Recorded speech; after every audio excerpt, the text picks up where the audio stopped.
Bonjour à tous et bienvenue. Nous sommes le 25 janvier, c'est jeudi, il est 15h20. On va démarrer notre séance de trading en direct avec Admiral Markets. Je vous invite tout d'abord à consulter les avertissements liés au risque. Alors si vous avez des questions, n'hésitez pas à les poser donc dans le chat, j'y répondrai au cours de cette séance de trading.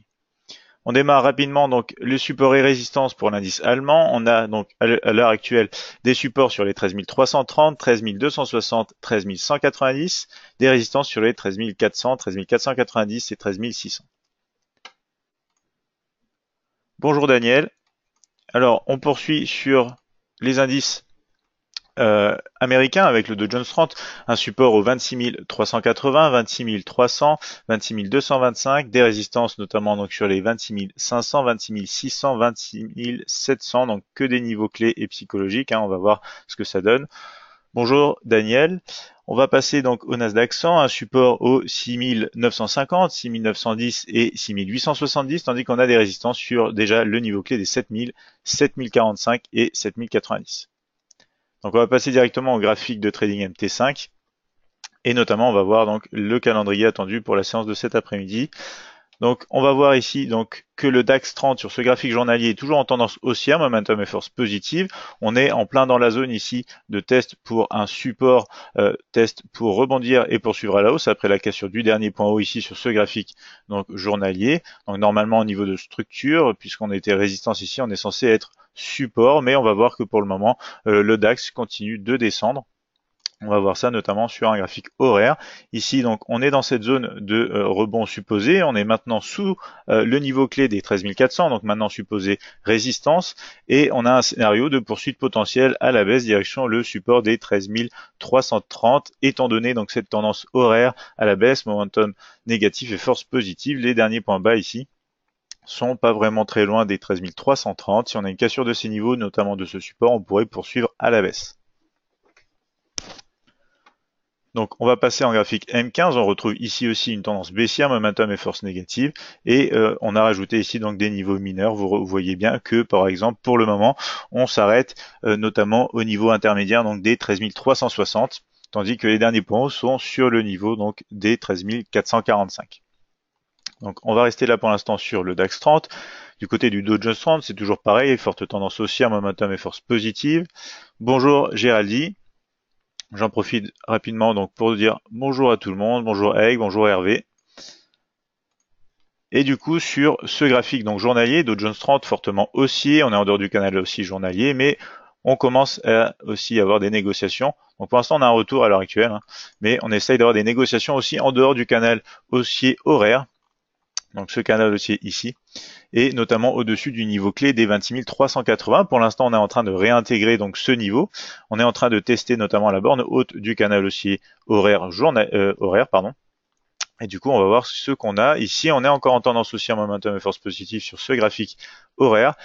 En graphique M15, on a encore la tendance à la hausse, le momentum et la force positive. Si on met maintenant les derniers points hauts, et bas, on a cassé les derniers points hauts, donc c'est quand même un signe normalement de poursuite à la hausse. C'est pour ça qu'on va voir si ce retracement ici sous les 26 380 peut tenir. On a aussi le niveau intermédiaire des 26 355. On voit que pour l'instant ça correspond à la moyenne mobile exponentielle ici en bleu, qui est la moyenne exponentielle donc 20. Et donc on va voir si on peut soutenir ici le prix, ou si au contraire on va voir un mouvement de retracement direction le support des 26 300. Du côté du Nasdaq 100, toujours le même principe, donc avec les marchés américains, forte tendance haussière, momentum et force positive. On a aussi donc des négociations en dehors de ce canal aussi journalier. Graphique horaire ici, on va retrouver donc des négociations au-dessus des 6950. Donc pour l'instant, scénario de poursuite attendu à la hausse. Vous retrouvez ici la cassure d'un triangle d'indécision. Donc pour l'instant, on s'attend à une poursuite, notamment sur la résistance clé des 7000. On va voir si on a ce scénario au cours de la séance de trading. On est sur un graphique horaire en tendance haussière, momentum et force positive. Graphique ici M15, on retrouve le niveau intermédiaire sur lequel on s'arrête pour le moment sur les 6970. Donc on pourrait avoir une correction jusqu'aux 6950 avant de retrouver, pourquoi pas, donc un scénario potentiel de hausse ici. Donc on va remettre ici les flèches, voilà. Donc visible sur les graphiques en minutes. Comme ça, on aura une meilleure visibilité. Donc M15, voilà, scénario attendu, un rebond, donc si on peut rejoindre ici tout simplement les 6950. Ensuite, si jamais on réintègre en dessous du niveau, faire attention donc aux 6925 niveau intermédiaire avant les 6910. Donc les derniers points hauts et bas ici, ils ont été cassés, donc les derniers points hauts à la hausse. On a un rebond pour l'instant sur cette zone de structure, on va voir si on peut avoir une poursuite. Donc il reste 4 minutes avant l'ouverture des marchés, on va regarder l'or. Alors l'or ici on est de retour sous le niveau donc des 1360, donc dans un mouvement de retracement. On va partir d'un graphique ici journalier, graphique journalier fortement haussier, après le rebond positif des 1325, et en graphique horaire, donc on est pour l'instant dans un mouvement de retracement, direction potentiellement la moyenne mobile exponentielle. Donc ici 50 et notamment les 1350, si on arrive à passer sous les 1355, pour l'instant les zones de structure ici sont très claires. On a une résistance sur 1360 et 1365. Donc côté euro-USD, on a eu un pic ici, donc suite aux nouvelles de la BCE, et notamment on aura aussi la conférence de presse à suivre, mais pour l'instant on a eu un pic, on revient donc sous les 1,2480 pour l'instant, potentiellement un rebond dans cette zone attendue des supports des 1,2420. Donc on va positionner nos graphiques ici, voilà, pour être prêt à trader dès l'ouverture. On va notamment passer sur des unités de temps plus petites et on va se tenir prêt. Donc ouverture des marchés dans 3 minutes.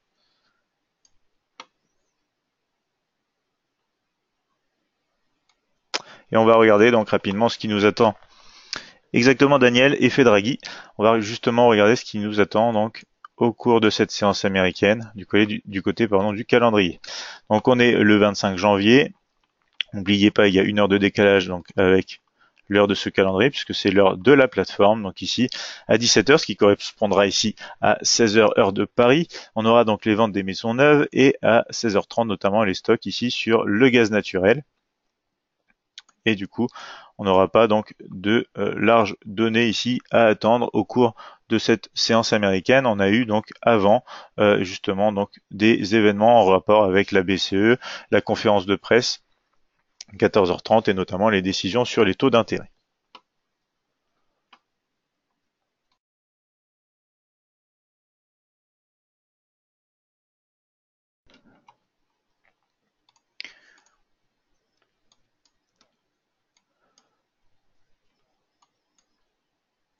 Alors sur le DAX, on voit qu'on hésite à franchir donc définitivement les 1300 les 13 385, on est retenu par ce niveau intermédiaire, donc il faut véritablement en tenir compte.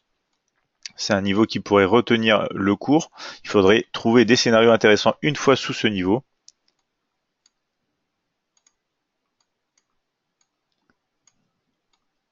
Donc on va surveiller ça de près. Donc en graphique 5 minutes, on a cassé les derniers points bas sur le Nasdaq. On essaye donc ici de rebondir sur les derniers points bas pour le Dow Jones 30 sur ce graphique aussi 5 minutes. Ici, graphique 5 minutes sur le DAX, on essaie de se rediriger une fois de plus sur le niveau des 13 360.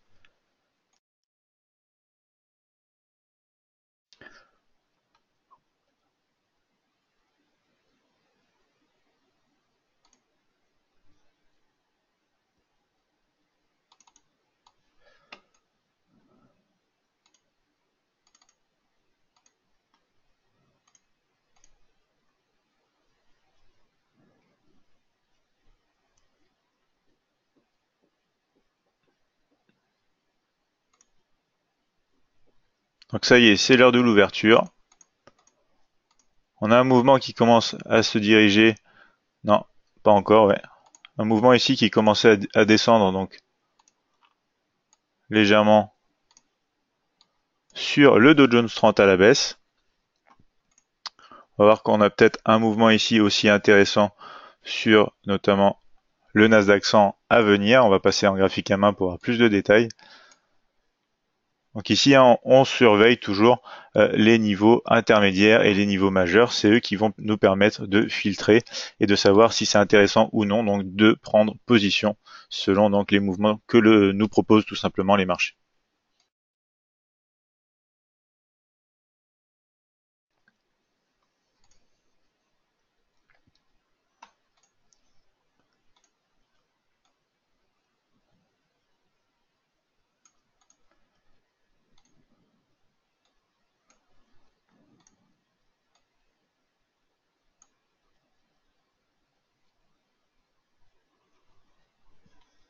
Donc pour résumer, en fait, il nous faudrait des occasions sous ici les 26 355 pour le Dow Jones 30, sous les 13 360 si on a une distance suffisante par rapport au setup qu'on pourrait prendre ici. Je vais nous mettre aussi en M1, voilà, sur le DAX. On a une cassure pour l'instant sur le DAX, donc qui pourrait se faire à la baisse, mais pour l'instant on n'a pas encore de tendance baissière sur ce graphique M1.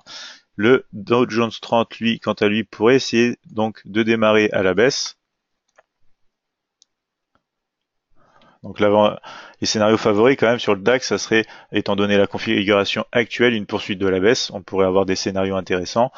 Pour ici le Dow Jones 30, ce serait aussi à la baisse, ce serait le plus simple. Pour l'instant, on voit que le Nasdaq 100 continue de baisser, mais pour l'instant, c'est pas donc intéressant étant donné la distance qu'on a avec ici les 6950.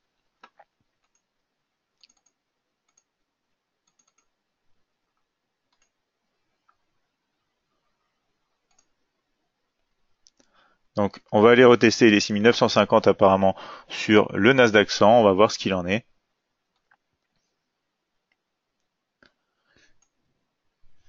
Une cassure des 6950 avec une petite période de consolidation pourrait nous offrir une occasion ici de shorter en direction des 6925 dans un premier temps. C'est un mouvement donc correctif dans une tendance de fond haussière, étant donné les niveaux historiques atteints sur ces marchés américains, c'est normal de voir donc des mouvements baissiers qui peuvent se faire. Donc ici, on aura peut-être une occasion à la baisse si on casse les derniers points bas sur le Dow Jones 30.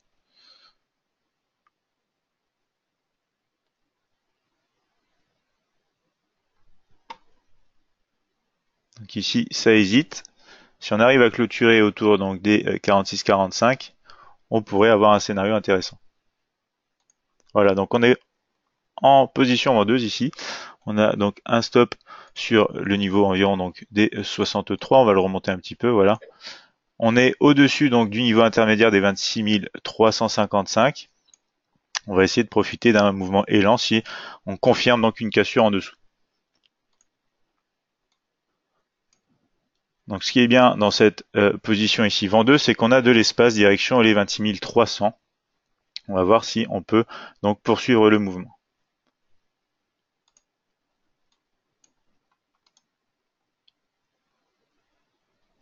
Alors Géraldi, l'euro-dollar, on le regarde de temps en temps, mais les séances de trading sont pour l'instant vraiment centrées sur les indices américains et les indices notamment comme le DAX 30, des indices assez directionnels, notamment à l'ouverture des marchés. On va regarder donc l'euro-dollar de temps en temps. Ici, vous voyez bien, comme je l'ai dit au départ, on a un rejet de cette résistance des 1,2530. Si on descend sur des unités de temps plus petits, on est en train de voir que pour l'instant, les 1,2480 donc pourraient tenir la route. On va voir du coup comment ça évolue, mais principalement donc on prend des positions sur les indices des marchés assez directionnels et on profite donc des spreads très avantageux sans commission sur les comptes de trading Admiral Markets.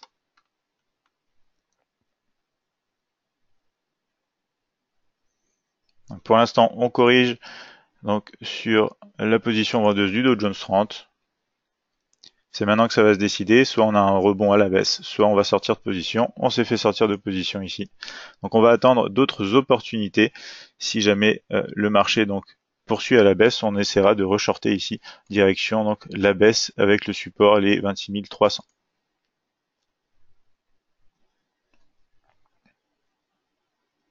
Donc c'est vraiment une zone ici d'hésitation, pardon. Si on a une cassure en dessous des derniers niveaux bas ici, sur les 346 ou même au-dessus des 380, on pourrait avoir une poursuite haussière et du coup changer de scénario tout simplement.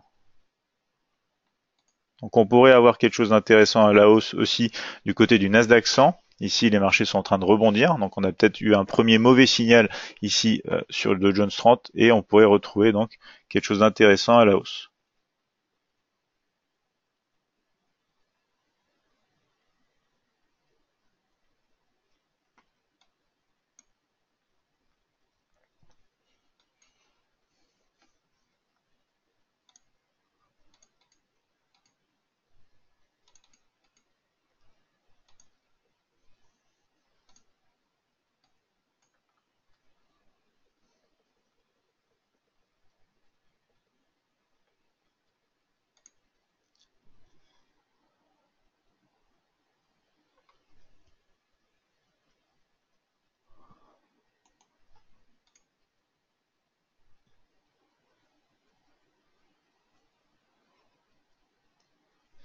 Donc pour l'instant, le DAX hésite à l'approche des niveaux des 13 360.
Donc on a peut-être une tentative supplémentaire à la baisse ici.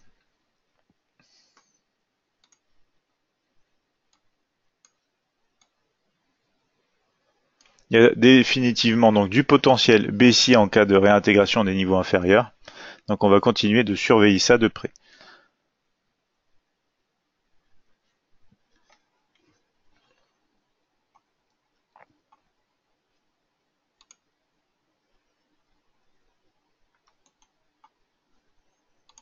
Pendant ce temps, le DAX continue d'essayer donc de baisser. Il se peut qu'on ait une occasion intéressante ici. Direction donc la baisse avec les 13 330. On va voir si on peut attraper justement cette occasion. Donc on rentre en position ici. On a un stop situé sur les niveaux des 70. Donc au-dessus du niveau intermédiaire des 13 360. Il nous faut confirmer donc ici à la baisse avec des clôtures inférieures bien sûr, mais on pourrait descendre. Donc ici, on va essayer de rentrer en position. C'est un peu tard donc sur le Dow Jones 30, mais on va donc faire attention, remonter notre stop au dernier au-dessus, voilà, donc sur les 58 un petit peu quand même. Et du coup, on va voir. Donc ici, on va pouvoir déjà sortir de moitié de position. On a un mouvement assez rapide sur le DAX. Le DAX qui a touché donc ici, on va carrément commencer donc à se protéger. On va être assez agressif. On va aller sur le niveau des 41 étant donné donc le mouvement et notamment donc cette zone ici. Donc vous voyez, des fois, il faut être assez rapide. On va voir si on peut avoir le même type de mouvement sur les autres marchés. Pour l'instant, c'est pas le cas, mais on pourrait baisser aussi sur Nasdaq 100 sous les 6950. Ici, on va aller chercher du 1 pour 1, donc environ 20 points. On va mettre une alerte, comme d'habitude, pour être alerté donc à l'approche du premier objectif. Et on va voir si on peut continuer, si le mouvement ici de baisse se poursuit sur le DAX et casse donc les 13 330. C'est normal qu'on ait un peu de réaction ici. On va voir si, du coup,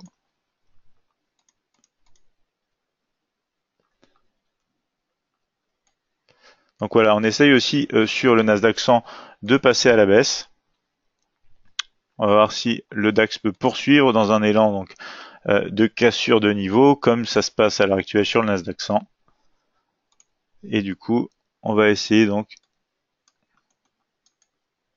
de se protéger aussi dès qu'on peut sur notre position à la baisse du Dow Jones 30.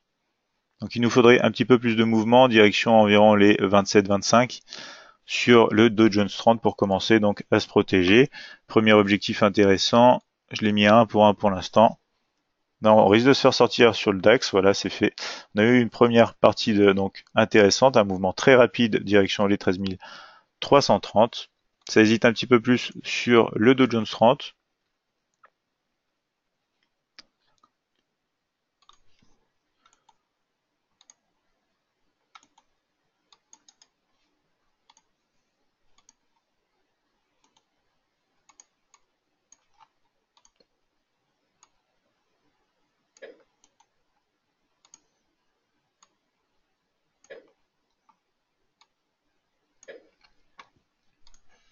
Alors, est-ce qu'on aura une occasion de vente ici pour le Nasdaq 100? On va le voir dans les prochaines minutes.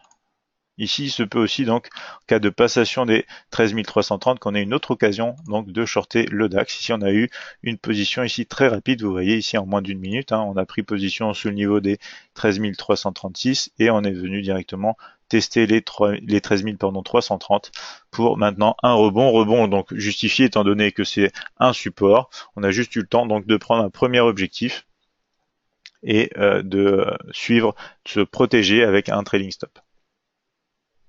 Donc ici on s'est fait sortir sur Dow Jones 30, décidément on a du mal à poursuivre à la baisse.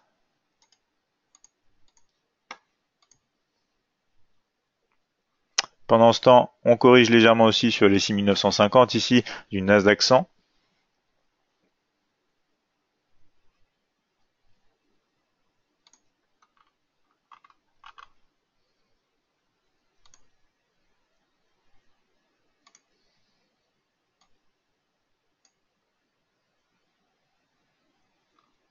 Donc ici, on peut relancer le mouvement. On va d'ailleurs ici rentrer en position. On a un stop sur les 360. On va rabaisser, donc ici, voilà, 361. Donc ici, on a un mouvement de retracement. On tape sur les derniers donc niveaux de structure M1 ici, qui correspond avec la partie médiane entre les derniers points hauts et les derniers points bas. On va supposer donc un rebond à la baisse. Comme ça nous permet d'avoir un stop placé au-dessus des 26 355. Ils sont normalement mieux protégés et on va voir si on peut avoir un rebond. Et ici, on aura notamment donc la protection du trade et un objectif un peu plus rapide. Ici, par exemple, sur les 316, on a potentiellement un risk-reward intéressant sur cette position. Ici, puisque on risque, comme vous le voyez ici, très peu, environ 11 points pour 33 points, donc très intéressant. On a mal ajusté ici notre taille, puisqu'on aurait dû risquer plutôt 25 euros. Ici, on risque 15 euros pour potentiellement, du coup, faire quasiment 3 fois plus. Donc, on va voir si ce trade peut tenir la route.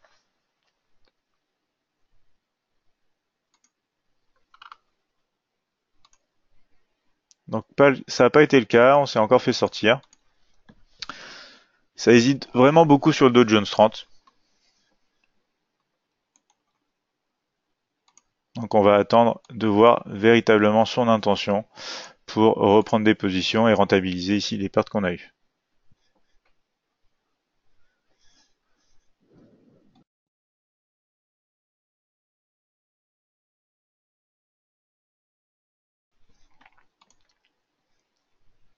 Pour l'instant, rebond aussi donc sur les 6950 du Nasdaq 100.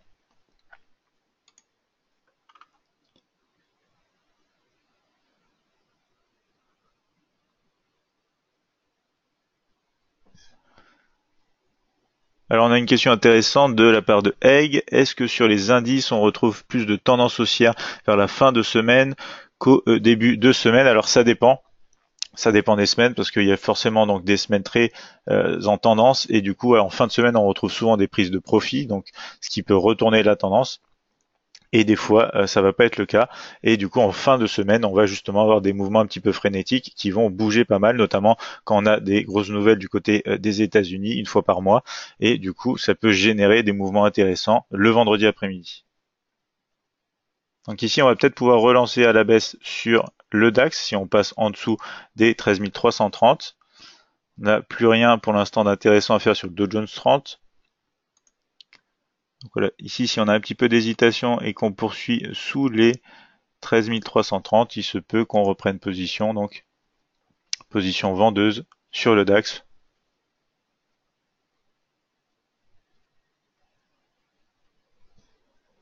On va surveiller quand même le Nasdaq 100 aussi à la baisse. Pour l'instant, on ne veut pas casser sous les 13 330.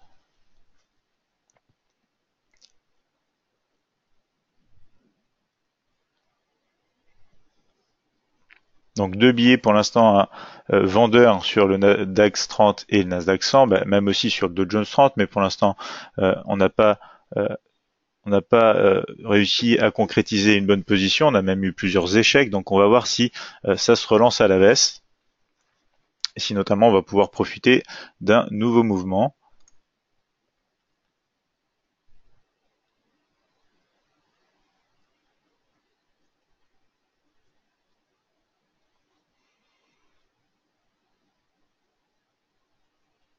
Donc ici, sur le DAX, on essaye de repartir à la baisse. On rentre en position ici, peut-être un petit peu tard. On va remonter du coup notre stop quand même. Il est sur le niveau ici des 38. Voilà.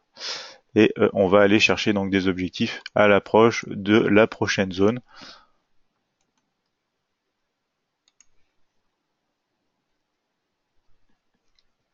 Donc pour l'instant, le DAX qui est assez directionnel, c'est assez intéressant à exploiter. On hésite beaucoup sur le Dow Jones 30, donc on va attendre plusieurs confirmations maintenant avant de prendre des positions. Donc ici, le DAX à l'approche du niveau clé des 13 300, on prendra des profits, on se tiendra prêt à sortir de 50% du trade. Ici, on aimerait voir donc une cassure à la baisse pour le Nasdaq 100 direction les niveaux inférieurs, notamment les 6925.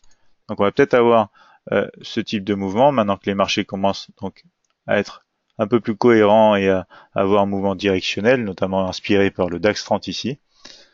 On a besoin de plus de confirmation maintenant parce qu'on a quand même réalisé un plus haut ici, même si on n'a pas clôturé au-dessus, ça reste un petit peu incertain ici sur le Dow Jones 30.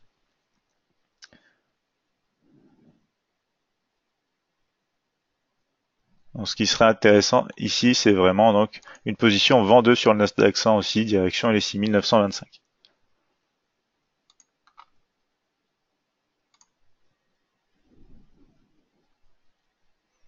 Donc ça pourrait se préciser ici à la baisse.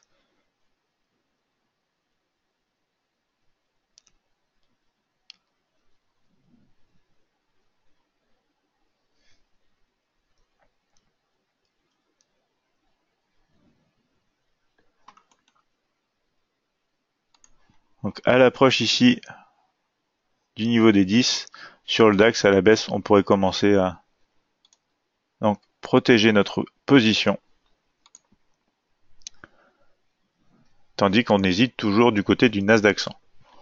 On va regarder un petit peu l'or en attendant de voir ce qui se passe. L'or, on vient de toucher donc les 1355 ici en graphique M15. On voit qu'on a cassé les derniers points bas il n'y a pas très longtemps dans un mouvement assez fort puisqu'on a essayé de sortir ici plusieurs stop loss. On s'est dirigé sur le support donc des 1355.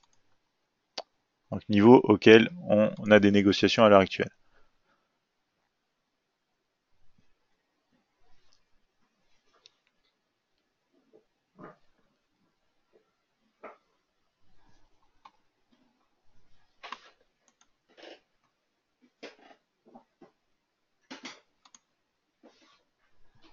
Pour l'instant, on a un petit retracement. Si on peut contenir ce retracement sur les 13 330, ça reste un trade intéressant ici à la baisse sur le DAX 30. Donc on a vraiment du mal ici à trouver donc un scénario, à concrétiser, je veux dire un scénario baissier, du moment qu'on ne casse pas ici sous ces niveaux sur le Nasdaq 100.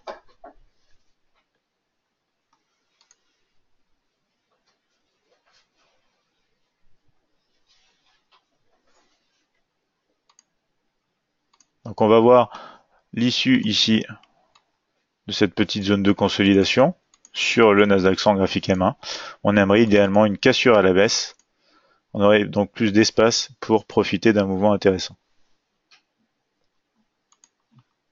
Donc ici, on va peut-être avoir une formation ici de consolidation aussi sur le Dow Jones 30.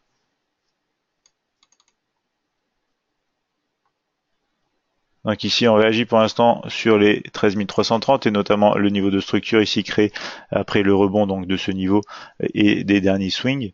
On aimerait avoir un rebond ici baissier direction dans un premier temps les 13 310 et l'approche des 13 300 qui pourrait nous permettre de prendre une position intéressante.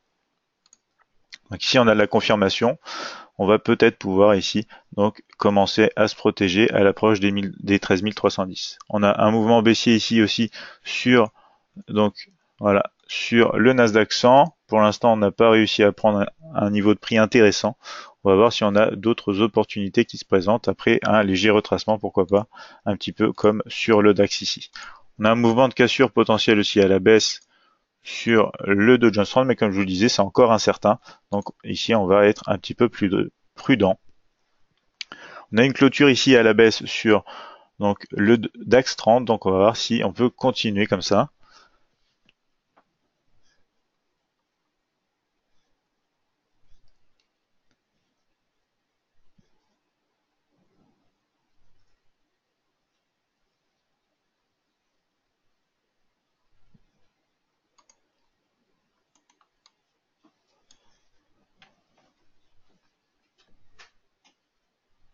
Donc ici, on peut avoir un signal de poursuite sur le Nasdaq 100.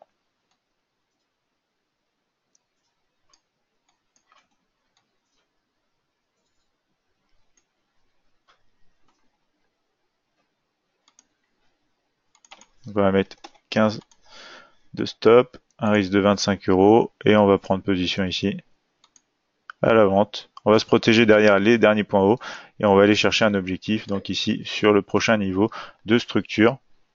Donc position en 2 sur le Nasdaq 100 à la sortie de ce triangle d'indécision et notamment sous le niveau des 6950. Donc on hésite un petit peu sur le DAX ici. On aimerait avoir un mouvement voilà, qui se concrétise, qu'on descende au moins le stop loss pour se protéger en cas de retournement. On n'est pas loin du niveau clé des 13 300, c'est pour ça que ça hésite pas mal.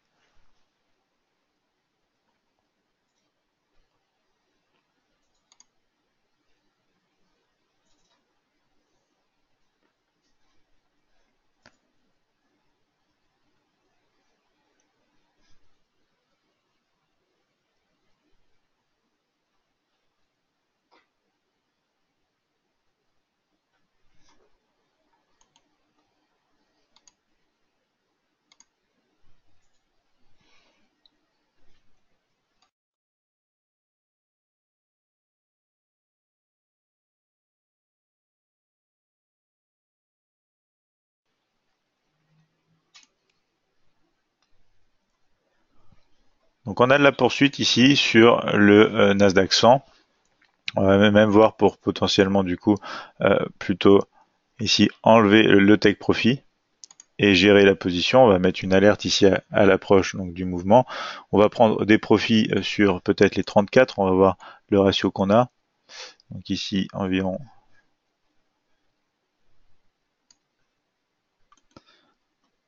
Alors on risque d'avoir, je m'arrête 5 minutes, on risque d'avoir quelque chose d'intéressant ici aussi. Donc on va déjà rabaisser le stop pour le DAX. On va le mettre sur le niveau des 27 environ. Voilà. Comme ça on est protégé ici. Si on a un test pour continuer à la baisse ici, on a un mouvement assez intéressant peut-être. Il faudrait voir si la distance donc est suffisante.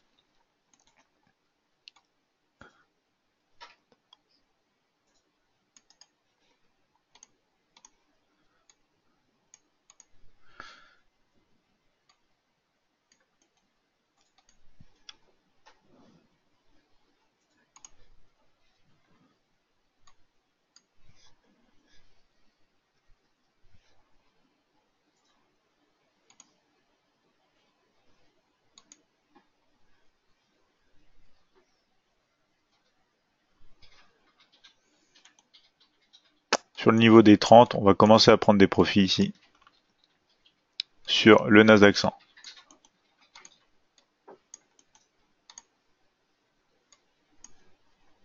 Donc voilà, on a peut-être un mouvement de relance pour quelque chose d'intéressant. On va prendre position à nouveau ici à la baisse et on va notamment donc se protéger ici sur au-dessus des derniers points sur le DAX. Ça peut aller très vite. Ici, on va prendre 25%, donc 50% pardon, des profits. On va commencer à se protéger. On se met en break-even. On a ensuite donc un mouvement intéressant ici. On commence donc à atteindre des niveaux. On prend des profits notamment ici, donc de 50% sur le DAX et on va se protéger. Ici aussi, on va prendre des profits. Voilà. Hop. Et on va se protéger aussi. Donc, on va rabaisser au fur et à mesure des mouvements notre trading stop. Ici, on voit que ça peut véritablement descendre. On va donc ici le rabaisser sur le niveau des 32 environ. Voilà, 32. On va enlever l'alarme qui continue de sonner sur le DAX. Le DAX, on est maintenant sur des niveaux pour un stop juste au-dessus du niveau psychologique. Donc c'est intéressant. Hop, on va le mettre là comme ça. Voilà. Hop, comme ça. Sur les 302 environ. Et on va continuer donc de se protéger. Ici aussi, on va se protéger sur donc les niveaux des 314 environ. 314. Essayez donc de rester dans le mouvement qui pourrait perdurer. Vous voyez ici, on a donc de la poursuite à la baisse intéressante à exploiter. Maintenant, on va le mettre donc ici, voilà, au-dessus de ce niveau clé, et on va poursuivre donc les trailing stops sur chaque produit. Donc le DAX ici, pour l'instant, on a un stop loss sur le niveau des 302. Ça poursuit pas mal. On va pouvoir continuer de baisser. Donc on est maintenant sur le niveau des 300 pour le stop loss. On va se faire sortir peut-être, mais c'est pas grave parce que les mouvements continuent de chuter. C'est assez intéressant. Donc ici du 321 environ en stop loss pour celui-ci. Le DAX, on va regarder si on l'actualise ou pas. On est sur les 301 environ. Voilà, on va le laisser ici. Et du coup, pour l'instant, c'est des positions gagnantes. On va voir si le DAX peut continuer jusqu'au 13 260 dans un élan baissier assez intéressant. On a eu une première position à la baisse, deuxième position à la baisse aussi sur le DAX. Donc on va voir si on peut poursuivre et faire un trailing stop intéressant. Profiter de la volatilité ici qu'on a. Donc on va descendre maintenant sur les 90. Voici les 90. On va descendre maintenant aussi sur... Donc ça bouge très vite, hein, donc faut bien regarder 88 ici. Voilà, 88. On va continuer de donc baisser nos stop loss pour profiter un maximum du mouvement. 18 ici. On va encore le baisser donc sur le DAX étant donné le mouvement qu'on a eu. On continue de le baisser, donc on le baisse sur les 83 environ. 83, donc c'est ici. On va le baisser aussi ici sur les 84. Je crois qu'on était à peu près, voilà. On va le baisser sur les 84. On va avoir un mouvement sûrement correctif qui va nous faire sortir étant donné donc le mouvement qu'on a eu. Ici, on va continuer de le baisser aussi sur le niveau des 16. Voilà, niveau des 16. On s'est fait sortir donc sur le DAX après une jolie poursuite à la baisse avec un trailing stop qui nous a emmené sur pas mal de points supplémentaires sous tout simplement les 13 300. Ça poursuit pour l'instant sur les indices américains. On va pouvoir ici rabaisser encore un petit peu. Donc là, on est sur les 16, on va le baisser sur les 14. On va encore le baisser ici, donc sur les 77 environ. Sachant qu'on arrive proche donc d'un niveau où on va sûrement rebondir. On va coller de plus en plus. Ici, on va même se faire sortir, vous voyez. Donc voilà, on s'est fait sortir des deux positions en trailing stop. Donc ici, en simultané, vous avez eu du Dow Jones 30, du Nasdaq 100 en cassure d'un triangle d'indécision à la baisse correspondant avec les derniers points hauts, les derniers points bas, pardon, ici, que vous retrouvez donc respectivement sur les 26 341 pour le Dow Jones 30, pardon, et ici quasiment les 6 950. Donc scénario baissier intéressant validé sur les trois instruments. Si on regarde un petit peu ce qui s'est passé, donc on n'a pas eu le temps de tout regarder, mais si ce qui se passe en ce moment, donc pour l'instant sur l'or, c'est tout simplement une période de consolidation. Vous retrouvez donc à un niveau clé ici des négociations un petit peu en range ici entre les derniers points hauts et bas et notamment sur le niveau des 1355. L'euro USD, vous voyez, on a un rebond pour l'instant qui se passe au-dessus. Donc si on passe en graphique à main, on a ici aussi potentiellement un scénario qui va poursuivre à la hausse, étant donné donc l'action du prix au-dessus du support intéressant des 1,2480. Donc en ce qui concerne nos indices ici, on a maintenant des mouvements correctifs. On va voir si on peut continuer de passer sous donc des niveaux inférieurs. Mais pour l'instant, on n'a pas donc de relance intéressante. On est trop près ici du niveau. Ici, sur le Dow Jones 30, on est un petit peu trop près aussi. Il y a plus de choses. Il n'y a plus grand chose, j'ai envie de dire, d'intéressant étant donné le mouvement qu'on a eu. On va patienter et voir ce qui se passe. Il est maintenant 16 heures, il nous reste environ encore 40 à 50 minutes. Donc maintenant, faut être aussi patient après des mouvements comme ça. On a souvent des moments de correction ou des moments de consolidation avant de retrouver un élan, une cassure intéressante à exploiter.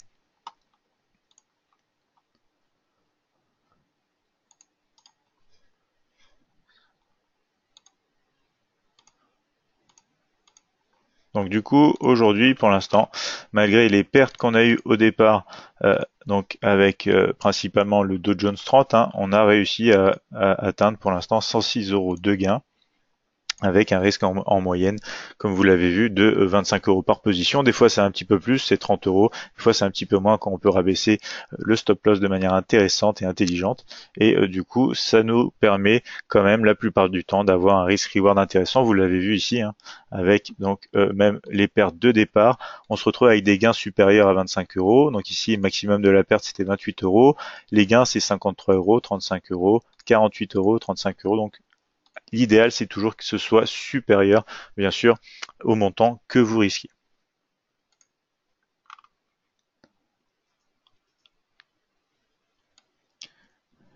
Bravo Daniel, c'est toujours les débuts hein, qui sont comme ça. Et de toute façon, le principal, c'est de penser du coup aux positions en termes de risk-reward plutôt que en euros.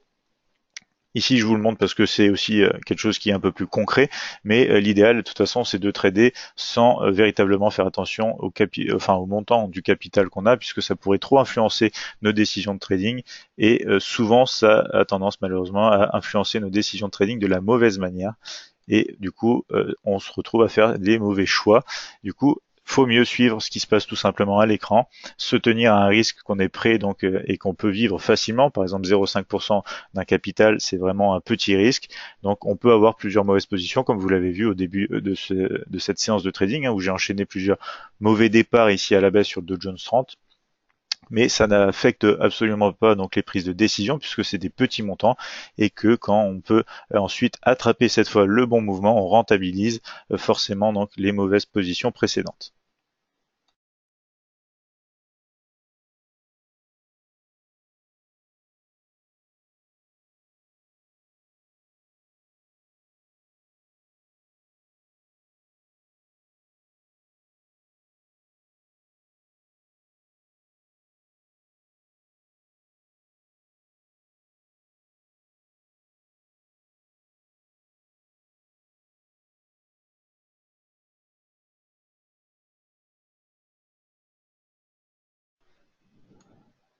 Alors comment ça vous avez du mal avec le stop, Daniel? Vous voulez dire à placer le stop ou à tout simplement évaluer un montant qui correspondrait à ce qui vous convient le mieux?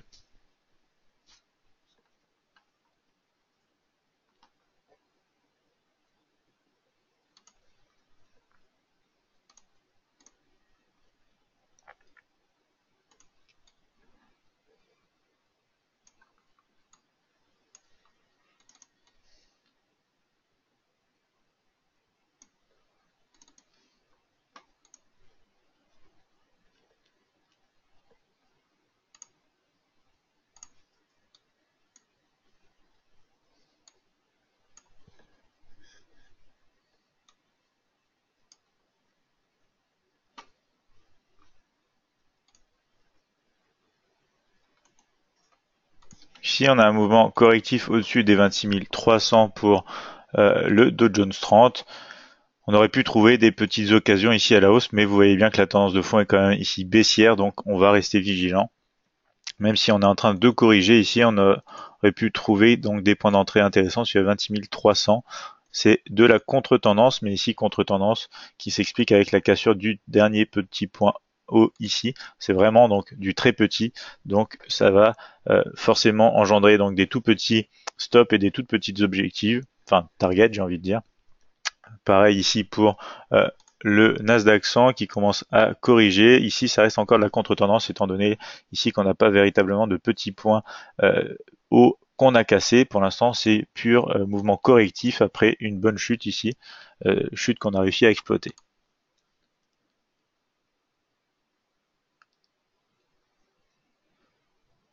Donc Daniel me dit j'ai tendance à le mettre trop large de peur de me faire sortir. Oui, bah, je comprends bien du coup votre problématique. Après, c'est aussi, faut passer par une période sûrement selon donc votre stratégie de trading, une période tout simplement. Donc ici, je m'arrête 2 secondes, je réponds à Hervé. Vous voyez ici donc l'analyse, c'est un rebond attendu hein. En sortie. Je vous l'avais dit il y a de ça 5 minutes. Cassure à la hausse. Ici, on passe au-dessus de la moyenne mobile exponentielle 50. On a un mouvement qui pourrait être intéressant à la hausse avec un premier arrêt forcément direction les 1355. Donc on va dire ouais, on va dire les 1300 plutôt 57, 75 en mouvement. On a un point ici qui pourrait nous arrêter sur les 56,90, donc potentielle prise de profit si on est rentré à la cassure, et ensuite on peut laisser courir jusqu'au prochain niveau. Donc pour revenir donc à votre cas, Daniel, c'est tout simplement aussi selon la méthode que vous utilisez pour rentrer en position. Vous pouvez, attendez, alors je vois ce qui se passe à l'heure actuelle. On a des mouvements de poursuite, mais voilà, ouais, on est trop près des 13 260 pour faire quelque chose sur le DAX. Ici, donc sur le Dow Jones 30, pour l'instant, on est revenu au-dessus des 26 300, donc il n'y a encore rien à faire. On va attendre de voir ce qui se passe maintenant. Donc je reviens donc à ce que je vous disais, Daniel. Le mieux est encore donc de tester selon votre stratégie de trading. C'est la meilleure réponse que vous pouvez avoir par rapport justement à votre façon de prendre des positions. Vous testez plusieurs techniques et vous voyez laquelle est la plus rentable, parce qu'après c'est une question aussi de taux de réussite et de risk-reward. Vous pouvez avoir un taux de réussite bas mais un risk-reward élevé, ce qui va vous faire générer forcément des profits. Et vous pouvez aussi avoir bien sûr un risk reward tout petit et un taux de réussite très élevé, ce qui vous fera aussi de l'argent. Ça dépend ensuite de votre tout simplement psychologie. Quelle solution est la mieux pour vous? Gagner très souvent mais petit, ou gagner peu souvent et gagner gros quand vous gagnez. Après, bien sûr, l'idéal. Alors là, on retrouve une belle cassure à la baisse sur le DAX, qui décidément aujourd'hui nous offre de belles occasions. On n'a pas eu donc de quoi rentrer sous le niveau des 13 260, puisqu'on a eu un mouvement assez franc d'un coup. On était un petit peu trop au-dessus avant. On retrouve donc une relance possible ici à la baisse sur les indices américains, mais toujours rien d'assez intéressant pour exploiter.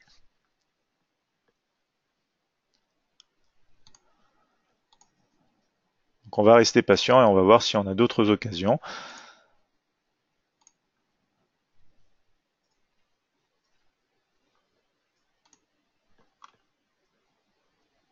Donc voilà, j'espère avoir répondu à votre problématique, Daniel.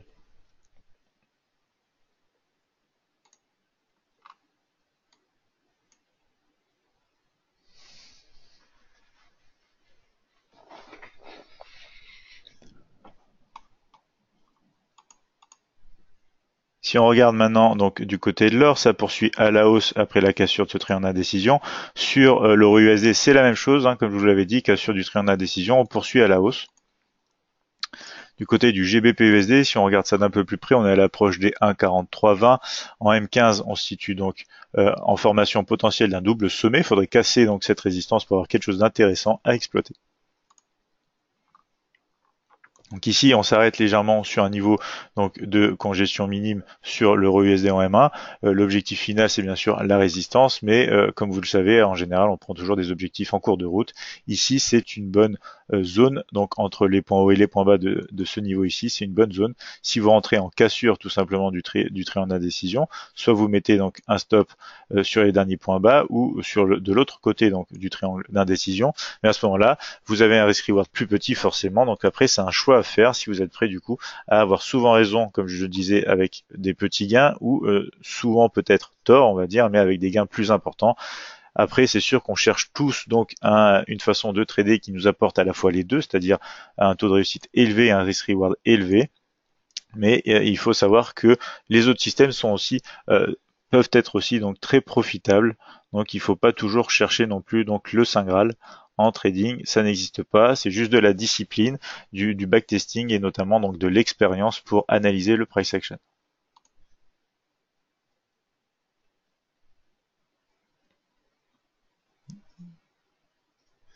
Donc là, c'est dommage, on n'a pas eu possibilité de renforcer, on est trop près des 13 230, 13 230 qui jouent pour l'instant rebond à l'heure actuelle. Si on a une cassure sous ce niveau, on pourrait commencer à renforcer. Ici, on pourrait même donc commencer à risquer peut-être un peu moins. Par exemple, quand on commence à faire des profits, on peut diminuer ensuite le risque qu'on prend pour être quasiment certain de garder donc cette avance.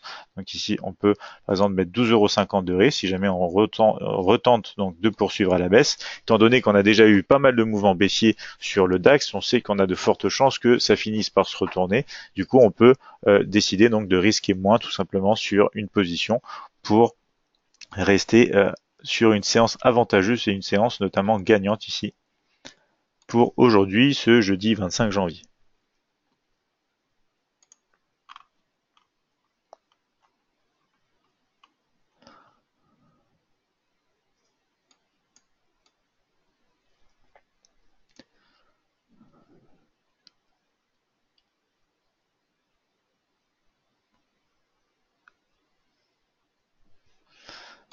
Alors, on va regarder 5 minutes ici l'or. Je regarde votre question Hervé. Donc, en termes de pips sur l'or pour le stop loss, vous en préconisez combien? Alors, ça dépend. Vous pouvez faire de plusieurs manières, soit de manière, on va dire, avec la volatilité. Vous pouvez regarder par exemple l'indicateur ATR et décider donc de mettre un stop sous les derniers points bas plus une fois l'ATR. Vous pouvez aussi décider de jouer purement au niveau de structure. Vous me dites que vous faites souvent sortir, donc j'ai envie de vous demander, est-ce que vous utilisez les niveaux de structure pour placer un stop ou tout simplement si vous le collez tout de suite, en fait, j'ai envie de dire, derrière le prix. Donc si vous utilisez les derniers niveaux de structure, mettez une petite distance de sécurité, par exemple deux fois le spread de l'instrument sur lequel vous vous trouvez, ça pourrait déjà agrandir vos chances de succès.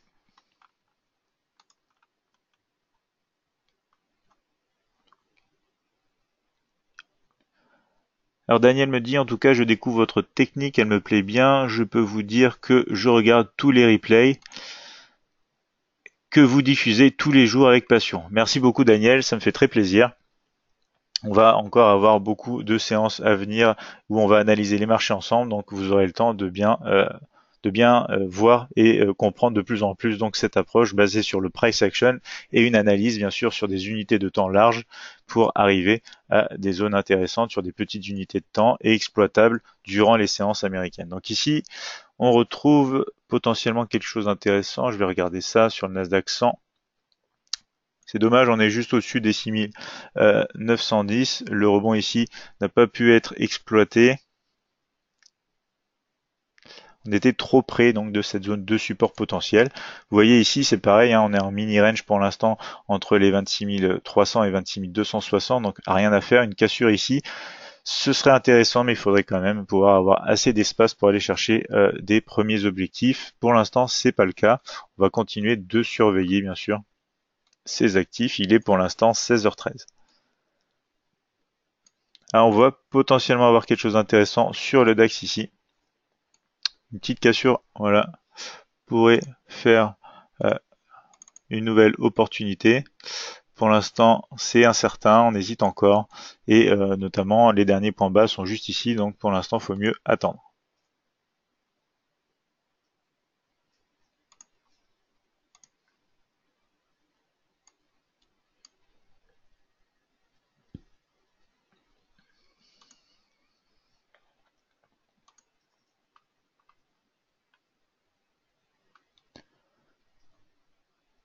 Donc ici, Daniel me dit, je ne connaissais pas le trading des indices USA. Oui, vous voyez bien que des fois, c'est assez intéressant. On a des mouvements parfois plus directionnels sur des unités de temps ici, et notamment l'ouverture des marchés sur les indices américains et le DAX 30, des fois plus direct que sur le marché Forex. Il y a moins de manipulation de marché des fois, et du coup, on peut exploiter des mouvements intéressants, notamment vous retrouvez des spreads très petits, sans commission. Donc c'est vrai, c'est super pour tout simplement faire du day trading, du scalping. Les indices américains et européens sont vraiment intéressants.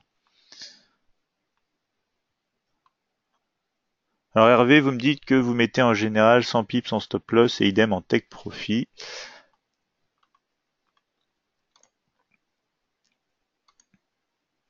Donc Daniel, vous dites c'est très bien, je suis entièrement d'accord avec Daniel, Hervé. Moi je suis... alors Daniel, vous dites que vous êtes novice et que vous jouez la coupure MM sur le DAX, c'est-à-dire le croisement des moyennes mobiles, j'imagine? Donc vous voyez ici, hein, par exemple, sur le DAX, en attendant, on n'a pas eu de confirmation suffisante. Pour l'instant, on rebondit directement sur les 13 230. Pareil ici, pour les indices américains, on rebondit sur des niveaux de support. Donc après le mouvement qu'on a eu, on va être véritablement en période de consolidation. Ici, des petits ranges, on n'a pas véritablement de quoi exploiter des mouvements. D'accord. Donc vous utilisez des moyennes mobiles pour prendre position ou tout simplement pour déterminer la tendance et ensuite chercher un signal.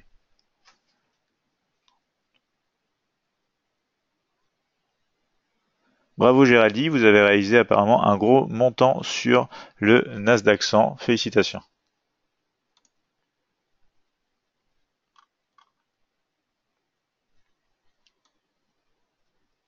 Donc voilà des mouvements correctifs, hein. Pour l'instant, on vient au-dessus des 26 300 ici pour le de John Strand. D'ailleurs, on pourrait prendre ici une petite position en risquant seulement 12,50 €. C'est de la contre-tendance, ça reste dans le range. Ouais, donc c'est pas véritablement intéressant ici. C'est pas une occasion qui pourrait nous ramener beaucoup de poursuites comme on l'avait vu hein, ici sur les deux autres indices. Ce qu'on cherche à faire véritablement, c'est trouver des opportunités où on peut poursuivre le mouvement avec un trading stop. C'est ça qui clairement génère des profits sur ce type de stratégie. Quand ça part, il faut suivre le plus longtemps possible d'une manière assez intelligente donc le mouvement.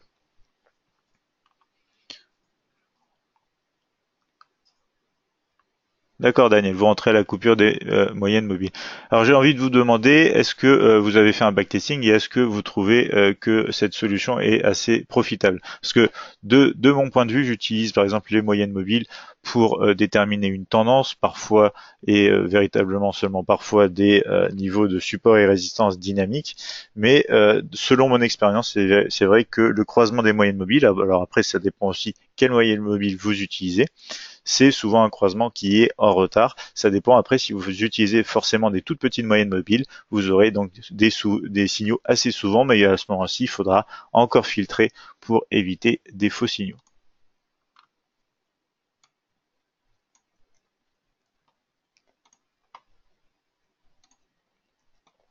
Donc on commence potentiellement ici, j'ai envie de dire, à avoir des figures de retournement. Hein. Ici, on génère un double bas sur le niveau des 6910. Si jamais on casse à la hausse, on va aller retester les 6950.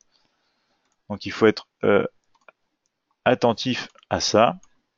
Double bas ici potentiel aussi sur le Dow Jones 30.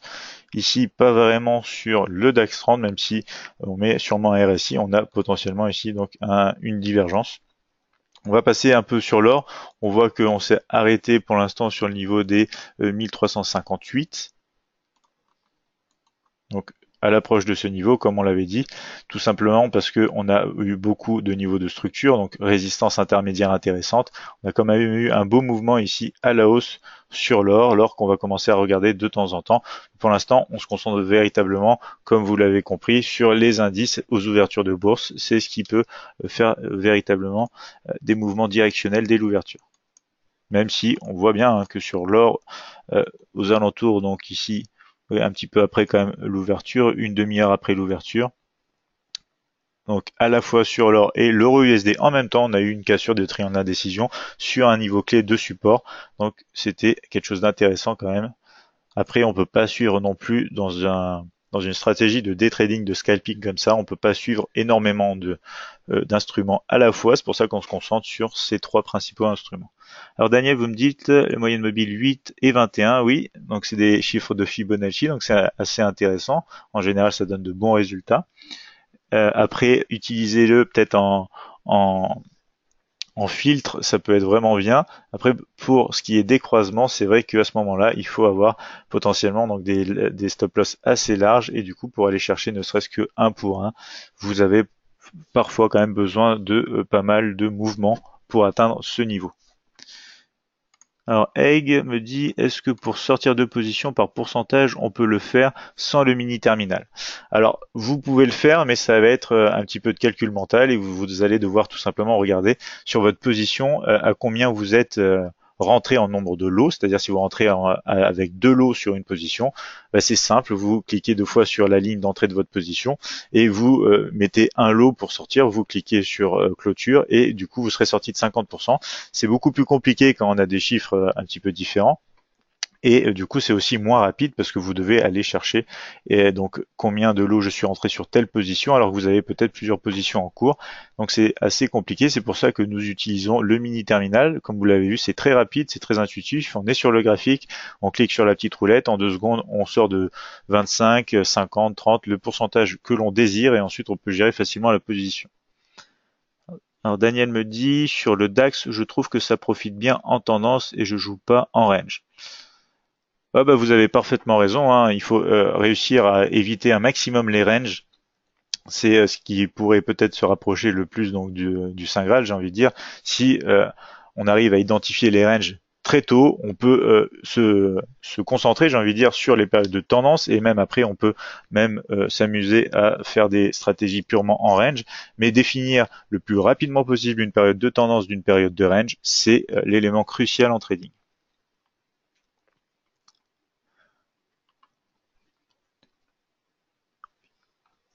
Donc Daniel me dit, vous fixez votre take profit en Fibonacci 161,8 et 261,8.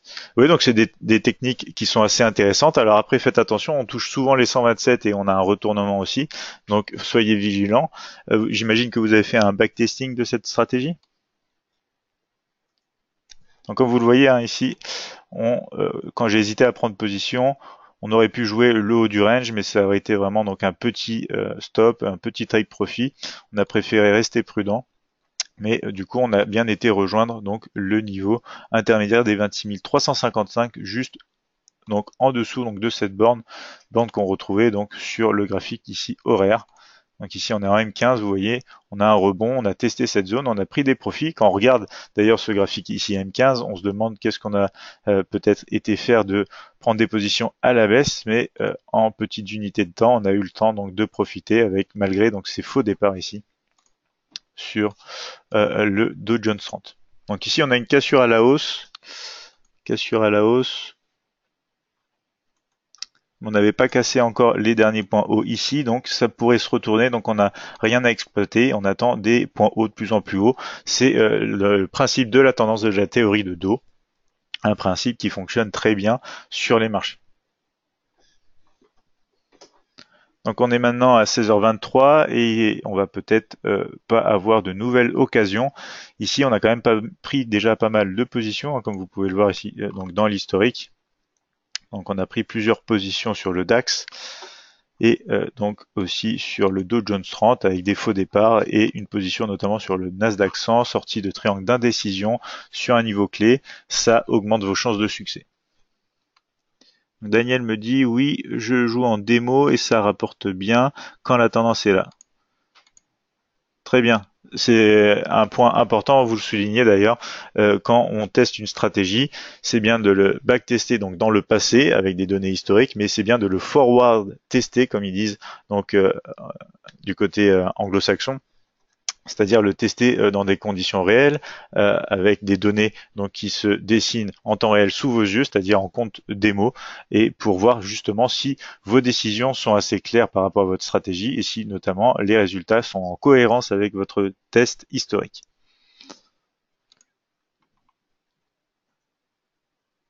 Alors le croisement des MME 5 et 10 sont bien aussi. Donc si vous voulez, on peut du coup s'amuser à les mettre par exemple ici. Hein. Ici, j'utilise, comme vous le voyez dans mes analyses, toujours la moyenne mobile exponentielle 50 et 20. C'est des moyennes mobiles qui sont assez stables et j'ai envie de dire utilisées à travers donc la grande majorité des traders. C'est des moyennes mobiles qui sont assez connues. Donc par exemple, si ici on va mettre la moyenne mobile 10, la moyenne mobile 10, et ici donc la moyenne mobile, alors je me suis trompé de couleur, on va mettre en rouge plutôt la 10, et du coup la bleue on va la mettre en 5, voilà. Donc on retrouve ici, c'est vrai par exemple sur ce graphique en M1, un beau signal depuis tout le haut ici.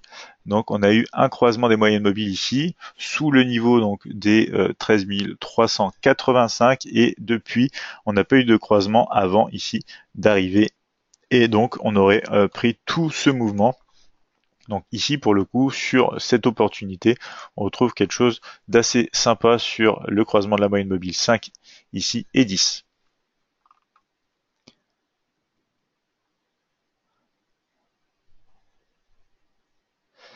Oui, en effet, comme vous dites, hein, Daniel, les 20 et 50 sont assez intéressantes aussi. Après, peut-être pas pour forcément prendre des signaux, puisqu'elles sont assez larges, c'est plutôt pour comprendre le contexte du graphique sur lequel nous nous trouvons à l'heure actuelle. Donc ici, on va remettre les paramètres par défaut que j'utilise, donc c'est 20 et 50. Donc voilà. Donc ici, on est repassé au-dessus des 13 260. On n'a pas non plus eu de mouvement assez intéressant haussier. On n'a pas cassé assez de choses de structure, etc. pour avoir quelque chose d'intéressant du côté de la hausse. On a juste eu ce mouvement qu'on avait vu mais qu'on n'a pas décidé de poursuivre étant donné donc le peu de distance qu'il y avait à couvrir. Et du côté ici du Nasdaq 100, vous voyez bien que pour le moment, il n'y a rien à faire. Le mouvement a été déjà exploité à la baisse avec la cassure du triangle d'indécision. Oui, en effet, Daniel, vous avez raison, la patience, c'est vraiment important en trading. Ça, la discipline et le fait de croire aussi en son système, c'est très très important. Car des fois, ça vous permet de passer à travers des mauvais moments. Donc imaginez, au début de cette séance, nous avons eu 3 mauvaises positions sur le Dow Jones 30. Donc voilà, 3 mauvaises positions sur le Dow Jones 30. Donc si on s'était arrêté à ça, on aurait eu une mauvaise séance, tout simplement, 3 mauvaises positions d'affilée.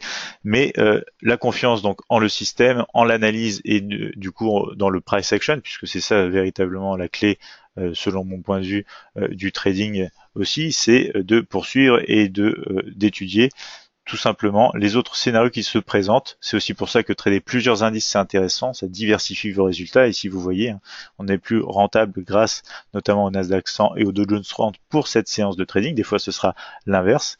Et du coup, la confiance en son système, c'est aussi quelque chose d'important.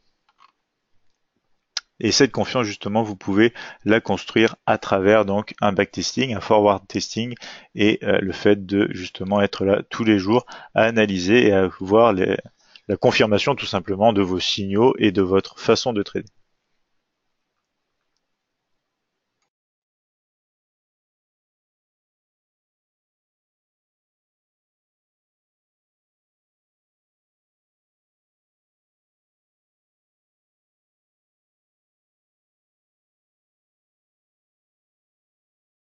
Donc si on regarde d'un peu plus près ici le Nasdaq 100, on voit qu'on est en période de consolidation.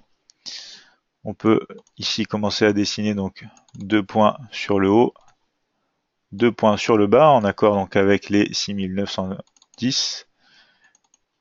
Et pour l'instant, ça consolide. On a la formation d'un double bas ici, d'un double top, un double sommet.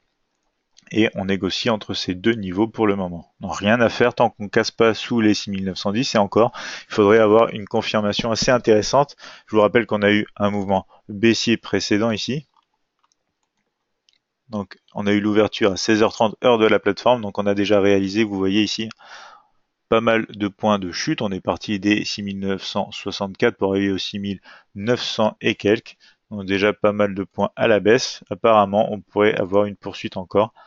Donc à étudier, on va rester vigilant. Il est maintenant 16h39, on va arrêter dans pas très longtemps puisqu'on a un maximum de jusqu'à 16h50 pour cette séance de training en direct. Étant donné les mouvements qu'on a déjà eu, on va très probablement s'arrêter sur les résultats qu'on a à l'heure actuelle. Alors Daniel me dit, oui, j'ai remarqué que les indices se suivent en tendance. Oui, c'est vrai, en général, quand on a un marché qui commence à démarrer, les autres ont tendance à suivre. Alors, c'est pas toujours le cas, mais quand ça arrive et que justement on traite plusieurs, les uns après les autres, on peut, entre guillemets, du coup, renforcer les positions et du coup engendrer plus de résultats quand ça se présente. En tout cas, aujourd'hui, j'ai comblé mes pertes récentes, mon compte est revenu au point de départ. Maintenant, prudence. Bravo Daniel. Maintenant, vous êtes revenu à zéro, donc vous êtes un peu plus, vous êtes un peu plus stable sur l'équité donc de votre compte. Ça vous rend notamment, ça vous donne, j'ai envie de dire, notamment plus confiance. C'est une bonne chose. Ça prouve aussi que si on reste patient tout simplement et discipliné, les périodes de drawdown peuvent s'effacer, c'est-à-dire qu'on peut revenir sur nos pertes et c'est surtout ces moments-là qui définissent si on est un bon trader ou si on est un trader qui n'arrivera pas à être profitable dans le temps. C'est justement comment vous allez gérer en fait vos périodes où vous avez des mauvaises positions d'affilée. Car faut bien être de toute façon au courant, hein, c'est peu importe le système de trading que vous utilisez, vous aurez toujours une période où vous allez avoir plusieurs mauvaises positions d'affilée. Et c'est ce moment-là qui est souvent crucial dans l'évolution d'un compte de trading, savoir comment on va gérer ce passage.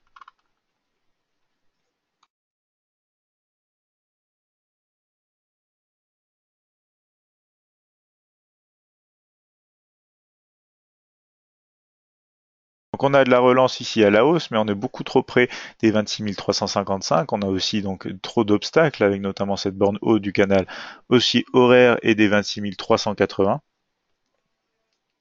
Donc pour l'instant, on n'a rien à faire de toute façon sur le Dow Jones 30. Le DAX ici, on a un petit peu en consolidation entre les 13 260 et 13 230. Donc on va probablement en rester là pour cette séance. N'hésitez pas à me poser toutes les questions que vous voulez. Donc justement, Daniel me dit, votre méthode est excellente, mais cela demande beaucoup de concentration pour un novice. Oui, je vous le concède. C'est une méthode qui est assez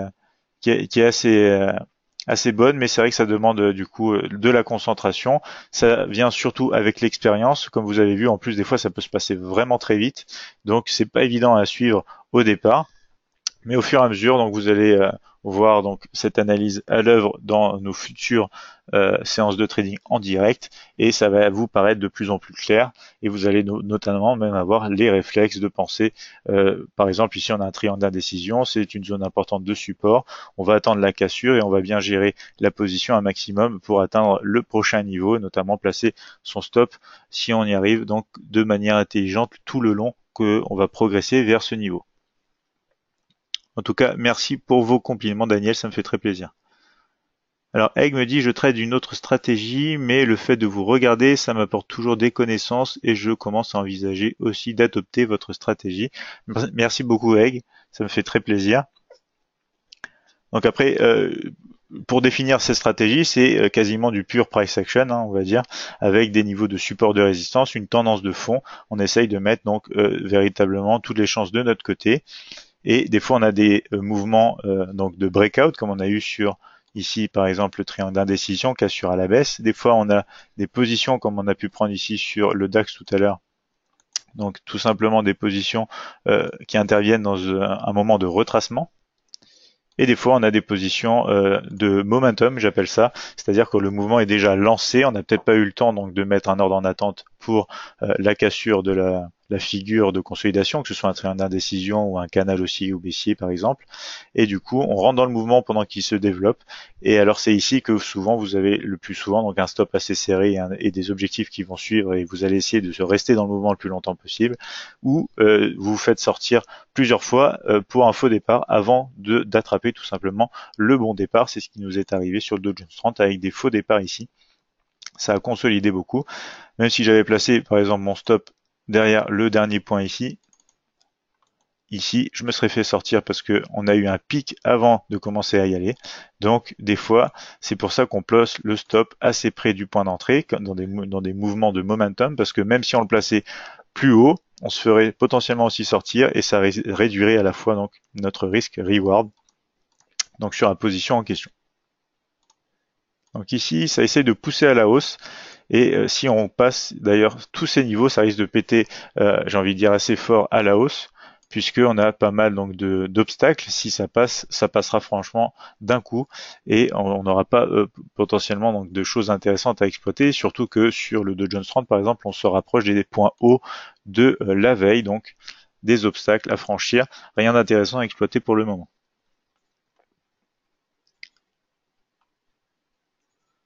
Alors quel est l'indicateur le mieux adapté pour ce genre de trading, me demande Géraldine.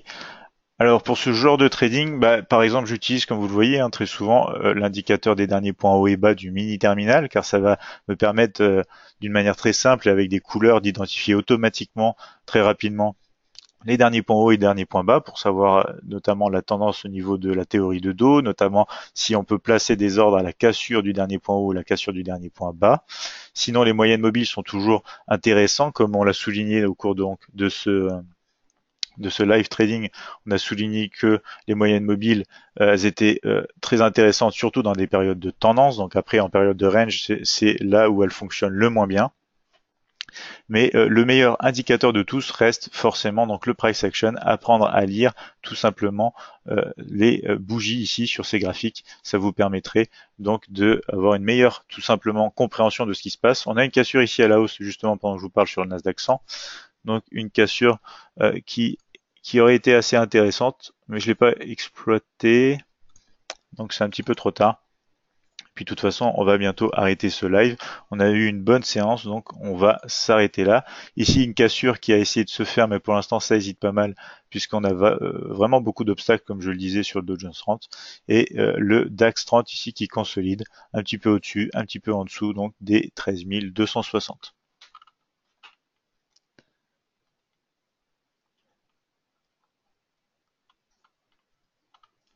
Oui, donc on peut associer cette stratégie à du breakout, tout à fait, comme vous dites, Egg, c'est peut-être le meilleur moyen donc de la décrire.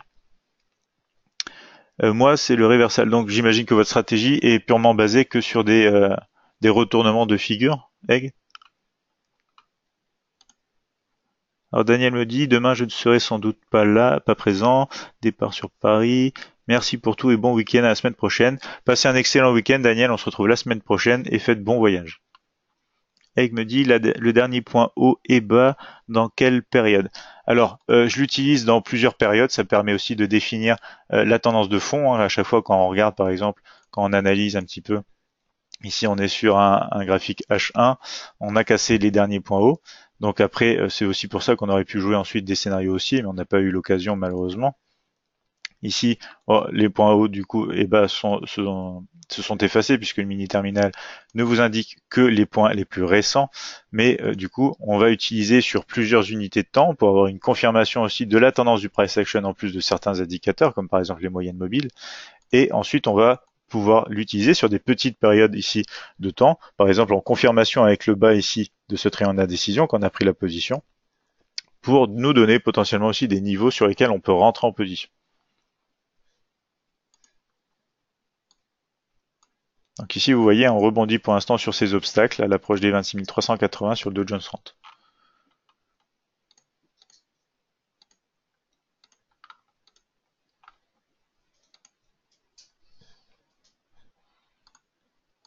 Ouais, donc je compte pas particulièrement le nombre de barres en arrière sur lesquelles on va regarder.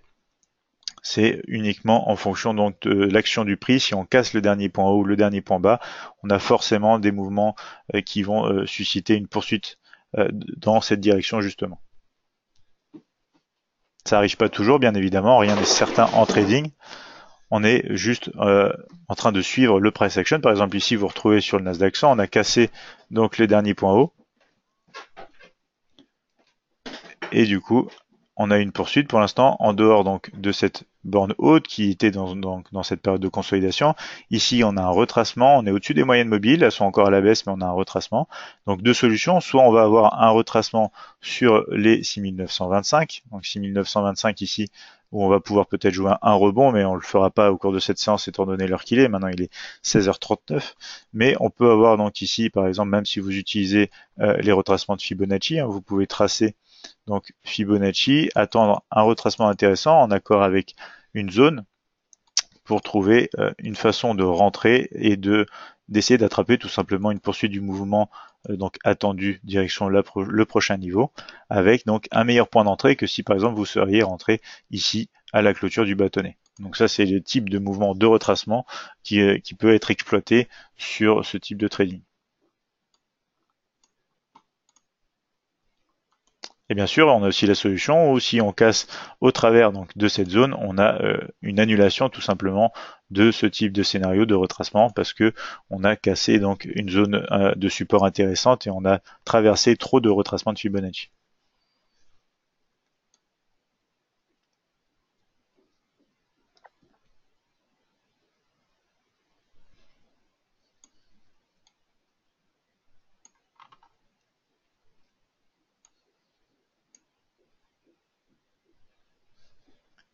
Donc il est 16h40, si vous n'avez plus de questions, je pense qu'on va s'arrêter là pour ce live de trading.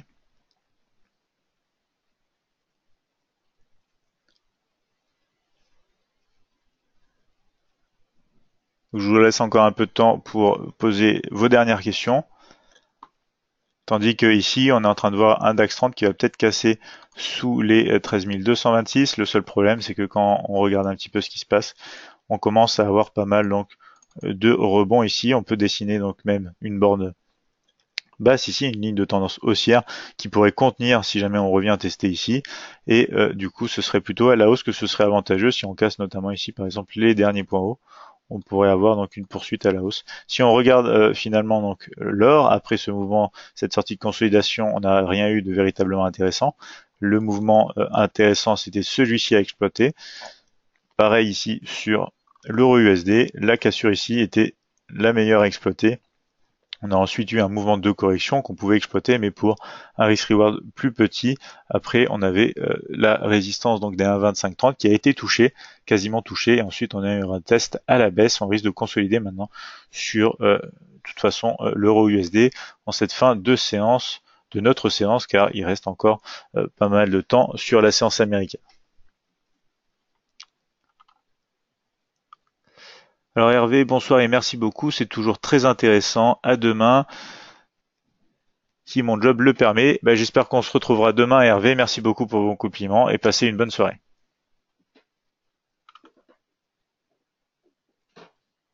Merci Daniel, passez une bonne soirée à vous aussi. Bon, apparemment on n'a pas de nouvelles questions, donc on va s'arrêter là pour aujourd'hui. Je vous souhaite à tous du coup une bonne soirée. Et bien sûr, pour ceux qui ne sont pas déjà abonnés à notre chaîne YouTube, je vous invite à le faire. Vous retrouvez des nouvelles stratégies de trading gratuites, des tutoriels et notamment plus d'informations sur notre site admiralmarkets.fr. Merci à vous. Bonne soirée, à demain.